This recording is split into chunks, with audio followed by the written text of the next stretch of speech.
Don't Bother to Knock showcases Marilyn Monroe's ability to depict mental illness by Denise No. Marilyn Monroe was a phenomenon. She was legendary as a sex goddess, but her special air of vulnerability made her much more than just a symbol of eroticism. Indeed, she was a performer so special that she launched an entire cluster of imitators, none of whom could displace the one and only. Still, there is the question, could she act? Many of her most famous parts were not really made to display her acting talents, but her wiggle and jiggle, together with a kind of endearing foolishness. However, it is this writer's opinion that she made it clear she could act in the underappreciated film noir Don't Bother to Knock. This is one reason Don't Bother to Knock should be better known and more fully examined. A black and white film noir, the film is set entirely in a swanky hotel catering to a wealthy clientele. It starts with the fizzling romance of pilot Jed Towers, Richard Whitmark, and lounge singer Lynn Leslie and Bancroft. Lynn is breaking up with Jed because he seems to lack empathy and caring.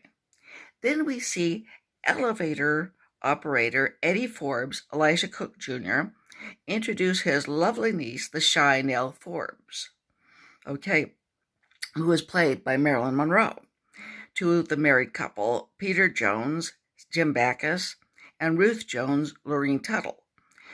The Joneses are planning to attend a special event at the hotel. They arrange for Nell to babysit their young daughter, Bunny, played by Donna Corcoran. In the suite of the Joneses, Nell puts the child to bed. Then she tries on the negligee and jewelry of Ruth Jones. As Nell looks in the mirror, we see her eyes take on a faraway look, and the viewer can see her mentally transporting herself into another place. Understandably dejected, Jed brightens when he notices the lovely lady in the room across from his. He goes over to her place to flirt with her, and also she seems to welcome him. However, as they flirt, Jed starts to realize that things are not all as they should be with Nell. He senses this beautiful blonde holds a possibly nightmarish secret. Bunny comes into the room, and Jed realizes that Nell does not live there but is babysitting.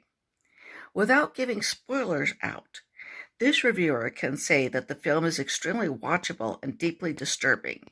It gets our attention and holds it.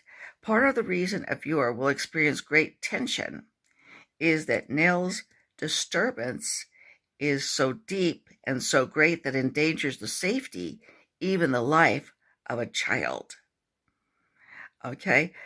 Don't Bother to Knock points out a tendency, true even today, the wrongness of assuming that just because a person is female, that person is well equipped to care for children. Jed appears to connect with Bunny and treats her kindly, while Nell projects her own feelings onto the child and harms her, or at least puts her in danger. This motion picture could be too intense for some people. It's probably not a film for children, but it definitely establishes that Marilyn Monroe was an actress. If you like what you saw here, please subscribe to my channel, like the video, and consider helping me out at my PayPal through ddnoe@bellsouth.net. And if you only have $1 to give, please donate that dollar to me. Thank you.